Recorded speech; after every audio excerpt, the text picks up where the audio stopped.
Hello, how y'all doing? Welcome to From the Kitchen of McClendon Villa. We'll get into our video in just a moment, but first a word of prayer. Let us pray. Dear Heavenly Father, thank you for all the many blessings you bestowed upon us. Thank you for our YouTube watchers, all of our blog followers, all of our blog readers, all the publishers, publicists, authors, illustrators, merchandisers, manufacturer representatives, and others that we come in contact with via these blogs and these YouTube channels. If there's anyone out there seeking to find you, please help them to find you. It's in Jesus Christ, Yeshua's most holy and most precious name that we pray by the power of His blood. Amen. Best of Bridge Weekday Suppers. All new, easy, everyday recipes. We've all had that question. You come home from work, you're tired, you're already hungry, you get inside the house and everybody wants to know, hey, what's for supper? And you have the choice of either just throwing something in the microwave and nuking it, grab one of those dinners just like Mom used to thaw kind of thing out of the freezer and pop it in the microwave or whatever, or going by and seeing the clown and screaming at him long enough to get your robot burger to feed the kids something that isn't nutritious.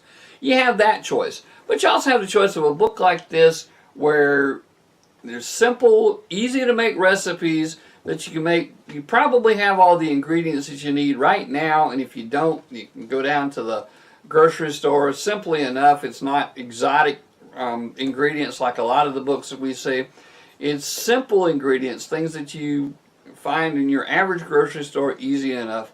Probably have several different varieties and that sort of thing. Now these recipes are easy to follow, and one of the great things is the way that this book is printed, it doesn't close up on you.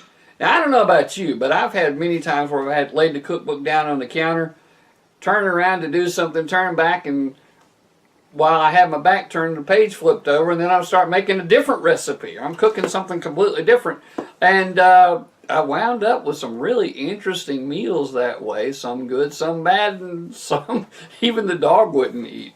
I had that happen to me one time when I was going to school in Spartanburg, and I lived by myself in a little house not too far from the school. I was making a recipe, had the book up on the table. It flipped over, and I come up with something that even my dog wouldn't eat, and she would eat just about anything. Anyway, you don't have that problem with this. The binding is excellent. The print in it, the font is large enough to where you can see, like someone with me with my tired old eyes, I can see this font very well. It's simple to follow. It's easy to follow. It's got some basic tips in the front of the book. It's got some full color pictures in the book to help you to see exactly what it's supposed to look like when you get done, or give you a general idea of what it's supposed to look like when you get done. Of course, if you're like me, when you get done, you're not going to sit around and think, hey, that's artistic, I want to take a look at it for a while. No. Just like in this book, it talks about you cooking with bacon. And one of the problems I would run into is I would cook the bacon, and it says set it aside. Okay, you cook the bacon, you set it aside. Now, how many of us, especially us big old redneck men, how many of us out there are going to cook the bacon, set it aside, and still have the same amount of bacon we started out with when we set it over there? Because, no, we're going to reach over there and we're going to grab some. So what you want to do is you want to make like a triple size amount of the bacon that is supposed to go into the recipe, so that while you're sitting there grazing and eating the bacon without even really thinking about it, you're still going to have enough left over, maybe, to put into your recipe. Now this book is very well written. It's very interesting. It's the kind of book that, hey, every busy family needs. This is the kind of book that will help, if you use it, will help make your life a lot easier, make your life a little less hectic. And we thank you. Wow, Giddy, they want you to cook bacon and just set it to the side? Yeah, Hemi, I don't understand that. They want you to make bacon and set it over to the side. So while you're cooking something else, it's sitting there. Oh, that bacon, it'd be talking to you. It said, oh, Giddy, there's bacon over here.